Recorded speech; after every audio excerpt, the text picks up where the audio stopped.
Economy today में हम आगे बढ़ते हैं, बात कर लेते हैं आज के फोकस की। खास तौर से ये काफ़ी महत्वपूर्ण हो जाता है जब हम बात कर रहे हैं आज के फोकस को लेकर, जिसमें हम बात करेंगे मजबूत आर्थिक साझेदार भारत और मॉरिशस की। आखिर किस तरीके से दोनों देश जो हैं उनके बीच बेहतर संबंध नजर आते हैं। आर्थिक मामलों की अगर बात की जाए, कैसे दोनों एक दूसरे को परस्पर सहयोग दे रहे हैं, अलग अलग क्षेत्रों की अगर बात की जाए, ये काफ़ी महत्वपूर्ण है। तो इस पर आज आपको जानकारी देंगे।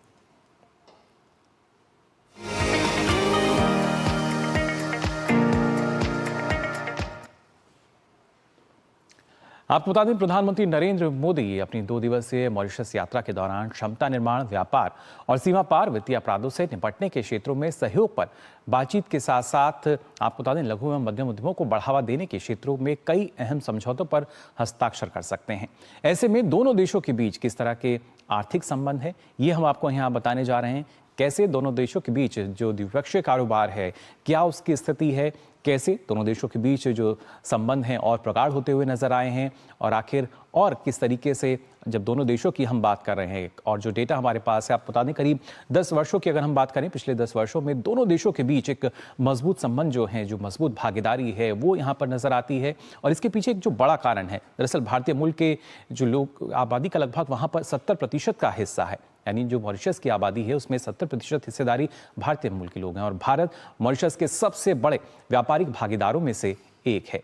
और ऐसे में जब हम बात करते हैं दोनों देशों के बीच 2022 और 23 में जो व्यापार है करीब 554 मिलियन अमेरिकी डॉलर था, ये आंकड़ा है 2022 और 23 का। लेकिन जब हम बात करते हैं वित्त वर्ष 2023 और 24 की, वहां पर आपको बता दें किस तरीके से जो व्यापार है उसमें इजाफा हुआ और ये बढ़कर पहुंच गया 851.13 मिलियन अमेरिकी डॉलर पर। जी हाँ, इसमें लगातार जो इजाफा है वो हो रहा है। और ऐसे में वित्त वर्ष 2023-24 की ही अगर बात की जाए तो जो मॉरिशस को निर्यात है वो भी आप देख सकते हैं करीब 778.03 मिलियन अमेरिकी डॉलर का रहा। और खास तौर से जो इजाफे की हम बात कर रहे हैं, कैसे हुआ है, 2005 और 6 की अगर हम बात करते हैं तो आपको बता दें दोनों के बीच जो कारोबार था करीब 206.76 मिलियन अमेरिकी डॉलर ही था। और अब आज के समय आपने जाना कैसे 850 तक वो पहुंच चुका है। वित्त वर्ष 2000 अगर हम 22-23 की अगर बात करते हैं, 23-24 की भी अगर बात करें, तो मॉरिशस एफडीआई का दूसरा सबसे बड़ा स्रोत रहा है। यानी सिंगापुर के बाद अगर किसी का नंबर है एफडीआई में तो वो मॉरिशस है।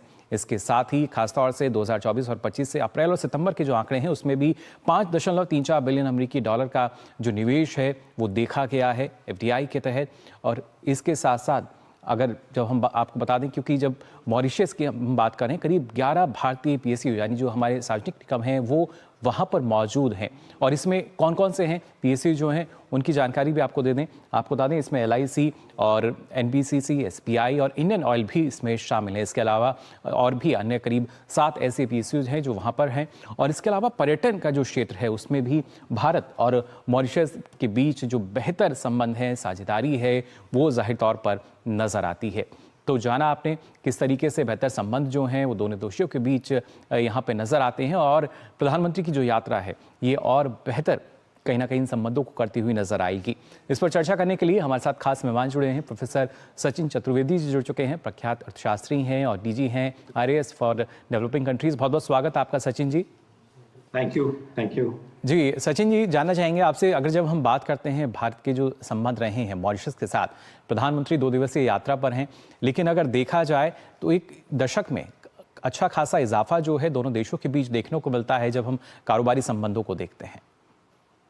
मुकुल जी, यहाँ पर इम्पोर्टेंट होगा, महत्वपूर्ण होगा हमारे लिए जान लेना कि 2011 से भारत के अंदर एक मॉरेटोरियम चल रहा था फ्री ट्रेड एग्रीमेंट्स को लेकर के, जो भी हमारे मुक्त व्यापार संबंध थे कई राष्ट्रों के साथ, और वो सभी एक मॉरेटोरियम में जा चुके थे जी। मॉरिशस ऐसा पहला देश था जिसके साथ भारत ने ये चर्चा शुरू करी 2018 में, और 2021 फरवरी में हमने सैक्पा कॉम्प्रिहेंसिव इकोनॉमिक पार्टनरशिप एग्रीमेंट किया। डॉक्टर जयशंकर के नेतृत्व में ये काम पूरा हुआ। और अप्रैल 2021 से आप देखेंगे कि हमारे व्यापार में एक बहुत बड़ा उछाल आया है, जैसा आपने आंकड़ों के माध्यम से बताया कि कैसे ये एक बड़ी गति लिए हुए हैं। तो आप देखेंगे कि 2016 से लगातार जो ब्लू इकोनॉमी के साथ हम लोगों ने मॉरिशस में कदम बढ़ाया था। प्रधानमंत्री की सेशेल्स में यात्रा हुई थी, मॉरिशस में यात्रा हुई थी। तो 2016 से लगातार मॉरिशस के साथ हम लोगों ने इस काम को आगे बढ़ाया है। जो मनी ट्रिपिंग होता था, जो क्रॉस फॉरेन डायरेक्ट इन्वेस्टमेंट आता था, उसके लिए भी हम लोगों ने बायलैटरल टैक्स एग्रीमेंट करके उसको थोड़ी सी लगाम कसी है, जो जी। कि टैक्स अवॉइडेंस का काम लगातार कई दशकों से चल रहा था और मॉरिशस उसका हिस्सा बन चुका था। मॉरिशस को कॉन्फिडेंस में लेकर के, विश्वास में लेकर के भारत ने वो बदलाव किया है जी। और मॉरिशस की आर्थिक प्रगति के लिए भी भारत ने लगातार प्रयास किया। तो सेक्पा के माध्यम से हमने इस काम को आगे बढ़ाया। आप जानते हैं कि मॉरिशस जो है हमारे लिए अफ्रीका का द्वार भी है। जी, तो अफ्रीका पहला का भी अफ्रीकी जो देश सेक्पा के जरिए जहां पे हम कह सकते हैं जो और संबंध प्रगाढ़ होते नजर आ रहे हैं। बिल्कुल, और ये आप देखिए मुकुल जी कि ये अफ्रीका के साथ भी हमारे संबंधों को मजबूत साझेदारी प्रदान करेगा, क्योंकि यदि आप देखें जो अफ्रीका का African continental wide free trade agreement है, AfCFTA जिसे कहा जाता है, जी। तो वो AfCFTA का मॉरिशस एक हिस्सा है और भारत का वहां निवेश करना, भारत का वहां व्यापार करना, कई तरह के नए रास्ते हमारे उद्यम के लिए। और जी। जैसा आपने अपनी रिपोर्ट में बिल्कुल सही कहा, जो हमारे स्मॉल और मीडियम इंटरप्राइजेस हैं, उनके लिए खास तौर पर महत्वपूर्ण है। और मॉरिशस में ये जो बाजार करीब करीब हमारे 70% आबादी भारतीय मूल की है, तो जी। उन लोगों के लिए भी ये महत्वपूर्ण है। जी, बिल्कुल। और इसके साथ-साथ सचिन जी, जब हम निर्यात को देखते हैं जो कि मॉरिशस को किया जाता है, उसमें फिर चाहे पेट्रोलियम उत्पाद की हम बात करें, फार्मास्यूटिकल्स की बात की जाए या जो दूसरे अन्य उत्पाद हैं जिसमें ख़ास तौर से हम देखते हैं कि अगर सी फूड का भी किया जाता है, झींगा का भी किया जाता है, कितना मददगार और उसके चलते कितना इज़ाफ़ा आपको नज़र आता है सरकार की नीतियों के चलते इसमें? देखिए, नीतियों के चलते इजाफा बहुत तेजी से हुआ है। अगर आप देखें 2012-13 में ये $200 मिलियन था, आज ये 800 का आंकड़ा पार कर चुका है। जी। अगर हम देखें उनका इंपोर्ट भी जो है वो अभी सिर्फ 73 मिलियन का है। जी, तो बिल्कुल। भारत का प्रयास है कि वहाँ उद्योग लगे। हमारा ये भी प्रयास है कि जो हमारे आयुष और आयुष से रिलेटेड प्रोडक्ट्स हैं, क्योंकि मॉरिशस जो है मेडिसिनल और एरोमेटिक प्लांट्स का महत्वपूर्ण हिस्सा है। जी। भारत और फ्रांस की साझेदारी वहां पर और महत्वपूर्ण उत्पन्न कर सकती है, जिसमें हम देखते हैं कि कॉस्मेटिक इंडस्ट्री और कॉस्मेटिक प्रोडक्ट्स जो नेचर से बेस्ड हैं, जी। उसमें इन्वेस्टमेंट की तमाम संभावनाएं हैं। और मुझे लगता है कि जो हम ये एरिया हेल्थ सेंटर प्रधानमंत्री उद्घाटित करेंगे, जी। वो एक नए बाजार को भी एक स्वरूप देगा, उसको भी एक सहारा देगा। साथ ही सिविल सर्विस कॉलेज जो जिसके लिए भारत ने $4.7 मिलियन दिया है, जी। वो भी एक एडमिनिस्ट्रेटिव स्ट्रक्चर्स को एक शेप देने का महत्वपूर्ण काम करेगा। बिल्कुल सचिन जी, जो खास तौर से इंफ्रास्ट्रक्चर की बात है, कैसे हमने देखा है इसके निर्माण में तेजी आई है और बेहतर कनेक्टिविटी जो है, भारत लगातार एक मदद के तौर पर खड़ा रहा है मॉरिशस के लिए। इस बारे में भी आपसे मैं जानकारी लूंगा, लेकिन फिलहाल हम यहाँ रुक रहे हैं एक छोटे से ब्रेक के लिए, बहुत जल्द लौटते हैं।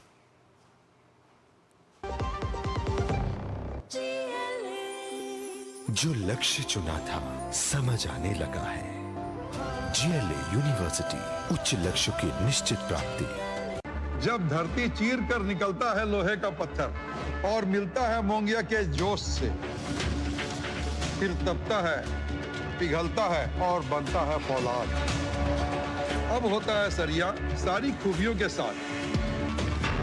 मोंगिया स्टील, मजबूत देश का मजबूत सरिया। ब्रेक के बाद आप सभी का एक बार फिर स्वागत। आप देख रहे हैं इकोनॉमी टुडे, जहां पे आज हम बात कर रहे हैं फोकस में किस तरीके से भारत और मॉरिशस के बीच जो संबंध हैं वो और ज़्यादा प्रगाढ़ होते हुए नज़र आ रहे हैं। अगर बतौर आर्थिक साझेदार उनकी बात की जाए, सचिन जी लगातार हमारे साथ जुड़े हुए हैं। सचिन जी, जिस तरीके का जब हम देखते हैं कि निर्यात की हमने यहाँ बात की, लेकिन जैसा आप बता रहे थे कि वहाँ पे जो इंफ्रास्ट्रक्चर की बात की जाए और भारत का जो सहयोग रहा है मॉरिशस के लिए भी, और उसके साथ साथ हम देखते हैं कि अफ्रीका का द्वार अगर खास तौर से उसको माना जाए, कितनी सुगमता जो है वो बढ़ सकती है कारोबार में। और उसी वजह से हमने देखा था सागर नाम का जो विजन है वो भी दिया गया था। बिल्कुल, इसमें दोनों बातें हैं मुकुल जी। देखिए, एक तो सुरक्षा का जो हमारा सोच है और जो प्रधानमंत्री का सारे राष्ट्रों के साथ आग्रह था कि हम समुद्र के माध्यम से एक महत्वपूर्ण रेखा सुरक्षा की खींचें जो सभी राष्ट्रों को जोड़ सके, और उसी के लिए ब्लू इकोनॉमी का विजन भी उन्होंने सामने रखा। जी। अब हमारे लिए मुश्किलात ये थी कि जब 2007-8 से लगातार चीन ने पैसिफिक आइलैंड्स में और इंडो पैसिफिक क्षेत्र में लगातार अपना दबदबा बढ़ाया, तब भारत ने उस समय पे वो रिएक्शन नहीं दी। जब सागर हमने 14 के बाद इसको लॉन्च किया 16 में, तो हम देखते हैं कि लगातार सुरक्षा के संबंध में, चाहे वो सेशल्स रहा हो, चाहे मॉरिशस रहा हो, मालदीव्स रहा हो, श्रीलंका रहा हो, सभी में एक सुरक्षा का भाव आया है। और ये सागर के लिए महत्वपूर्ण है, लेकिन ये इस बात के लिए भी महत्वपूर्ण है कि हम वहां पे जो लोग हैं, जो वहां पे नागरिक हैं, उनको भी तैयार करें। और इसके लिए जो स्किल्स को बढ़ाने का काम है वो मुकुल जी हाथ में लिया गया। आपको ये जान के प्रसन्नता होगी कि भारत करीब 450 लोगों को प्रतिवर्ष भारत में बुला करके ट्रेनिंग कर रहा है, और वहीं पे करीब 1000 से ज्यादा प्रतिवर्ष ट्रेनिंग हम लोग कर रहे हैं। भारत ने उनके यूनिवर्सिटीज के स्ट्रक्चर को भी एक सहारा दिया है, और साथ ही हम इस बात का भी प्रयास कर रहे हैं कि जो लोग इन मामलों में सरकार के साथ जुड़े हुए हैं, उन लोगों को नई संभावनाएं मिले। तो जब हम अफ्रीका के द्वार का होने का मॉरिशस की अपेक्षा करते हैं, तो सी फेयरर्स हैं, कस्टम हाउस एजेंट्स हैं, इस तरह के ऐसे तमाम कोर्सेज हैं जिनको भारत सरकार ने एक तरह से सहारा दिया है, और वो अब बिजनेस का हिस्सा बन रहे हैं।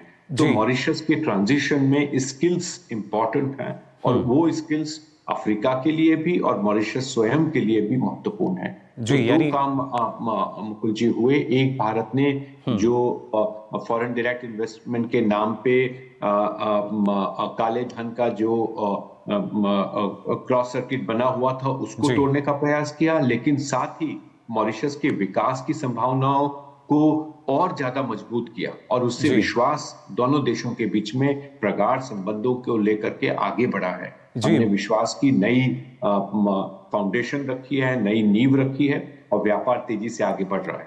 जी बिल्कुल, जो व्यापार है वो तेज़ी से बढ़ रहा है, ये विश्वास ही है। और ख़ासतौर से क्योंकि हम देखते हैं कि जो भारतीय 11 PSUs हैं उनकी मौजूदगी भी मॉरिशस में है, तो क्या ये भी एक वजह है विश्वास की, या एक उदाहरण इसको हम मान सकते हैं? बिल्कुल, क्योंकि आप देखें अगर पब्लिक सेक्टर एंटरप्राइजेस भी उसी पर्पस को आगे बढ़ा रहे हैं, व्यापार को भी और स्किल्स को भी, तो जो हम भारत में कह रहे हैं सबका साथ सबका विकास, वही हम अपने पार्टनर्स के साथ भी कर रहे हैं। और ये आपको याद होगा जो voice of global south summit प्रधानमंत्री ने किया, उसमें प्रधानमंत्री ने एक बहुत ही महत्वपूर्ण कॉन्सेप्ट हमारे सामने रखा, और उसको कहा गया ग्लोबल डेवलपमेंट कॉम्पैक्ट, जिसका मतलब है कि हम उनके सर्वांगीण विकास के लिए प्रतिबद्ध हैं। उसमें उनकी स्किल्स भी हैं, उसमें ग्रांट के माध्यम से उनके संस्थाओं का विकास भी है, जहां आवश्यक है वहां कंसेशनल क्रेडिट भी है, जहां टेक्नोलॉजी ट्रांसफर करनी है वो टेक्नोलॉजी भी है, और जहां duty free quota free trade को लेकर के मार्केट एक्सेस भारत में देने की बात है, उसके लिए भी हम प्रतिबद्ध हैं। तो अगर आप देखिए मुकुल जी, ये जो पांचों डायमेंशन है, ट्रेड, इन्वेस्टमेंट, टेक्नोलॉजी, फाइनेंस,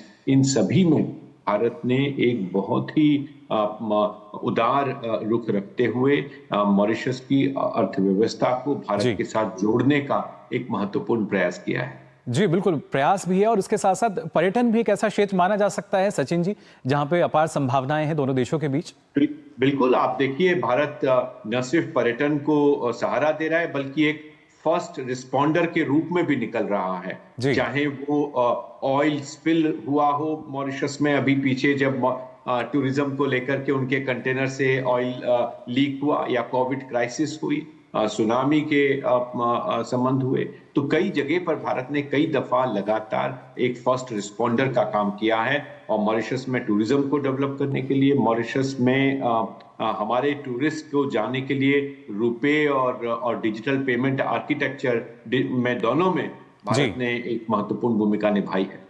जी बिल्कुल, दोनों में काफ़ी महत्वपूर्ण भूमिका जो है वो जाहिर तौर पे नज़र आती है। और ख़ासतौर से अगर सचिन जी हम देखते हैं, क्योंकि अब जो प्रधानमंत्री की यात्रा है, इसमें जैसा हमने शुरुआत में बताया कि जब हम क्षमता विकास की बात की जाए, उसमें किस तरीके से लगातार जो प्रयास हैं वो किए जा रहे हैं, या इसके अलावा जो सीमा पार जब हम कहते हैं जो वित्तीय अपराध हैं उन पर कैसे अंकुश लगाया जाए। और प्रधानमंत्री कई बार इस बात का जिक्र भी कर चुके हैं कि हमें वित्तीय तौर पर किस तरीके से जागरूक रहना चाहिए, या AI की बात की जाए तो उसका सदुपयोग हम कैसे कर सकते हैं, उसका दुरुपयोग ना हो। तो क्या इसको लेकर भी हम मान सकते हैं कि जो चर्चा है वो हो सकती है? देखिए, जो हम सिविल सर्विस कॉलेज वहां बनाया है हम लोगों ने, जैसा मैंने कहा $4.7 बिलियन से, ये महत्वपूर्ण है कि जो प्रशासनिक तंत्र है, जो जी। प्रशासनिक व्यवस्थाएं हैं, उस संबंध में मॉरिशस को हम सहारा भी दें और साथ में यात्रा के जो आवश्यक निर्देश हैं वो भी हम उनके साथ साझा करें। और इसके लिए ये जरूरी है कि जो पिछले कई दशकों में लगातार भारत से ही ब्लैक मनी का जो राउंड ट्रिपिंग चलता रहा, उसको स्वयं उस चक्रव्यूह को हमने तोड़ा है। और उस चक्रव्यूह को तोड़ने से हमारे जो पार्टनर राष्ट्र हैं उनमें ज्यादा विश्वास जगा है भारत की अर्थव्यवस्था के प्रति। और ये अगर आप देखें कि जो एडमिनिस्ट्रेशन में अकाउंटेबिलिटी चाहिए, फाइनेंस में जो अकाउंटेबिलिटी चाहिए, उसके प्रति भी उन देशों में भारत के प्रति विश्वास बढ़ा है। तो ये विश्वास और उसके साथ में उन लोगों की जो कैपेसिटी है, उनकी जो प्रशासनिक क्षमता है, उसको लगातार बढ़ाने का काम हम लोगों ने किया है। बिल्कुल, और उसके साथ साथ जैसा आपने कहा कि जो विश्वास है वो काफ़ी महत्वपूर्ण हो जाता है, और उसके साथ साथ पारदर्शिता भी हम देखते हैं, और उसी वजह से दोनों देशों के बीच जो संबंध हैं और ज़्यादा प्रगाढ़ होते हुए नज़र आते हैं। प्रधानमंत्री की इस यात्रा के बाद हम देखेंगे कैसे, और जो दूसरे क्षेत्र हैं उसमें जो समझौते होते हैं, कैसे इन संबंधों को वो मजबूती देते हुए नजर आएंगे। फिलहाल सचिन जी, आपका बहुत बहुत शुक्रिया हमारे साथ जुड़ने के लिए, इस चर्चा में शामिल होने के लिए बहुत बहुत धन्यवाद आपका। Thank you. तो जाना आपने किस तरीके से जब हम बात करते हैं यहाँ पर दोनों देशों के बीच किस तरह के संबंध रहे हैं और कैसे ये संबंध और मजबूत होते हुए नजर आएंगे। ज़रूरी है कि जो सरकार की नीतियाँ हैं, कैसे वो दोनों देशों के बीच जो ये परस्पर सहयोग है, जो भागीदारी है, इसमें इजाफा कर रही हैं, बल्कि आने वाले समय में और मजबूत भागीदारी जो है वो दोनों देशों के बीच नज़र आएगी। जो संबंध हैं, आर्थिक रूप से बात की जाए या जिस तरीके से मॉरिशस के साथ सांस्कृतिक और सामाजिक संबंध हैं, वो भी और ज़्यादा मजबूत होते हुए नजर आएंगे। फिलहाल आज के लिए कॉनवीटोरियम में बस इतना ही। दीजिए अनुमति। नमस्कार।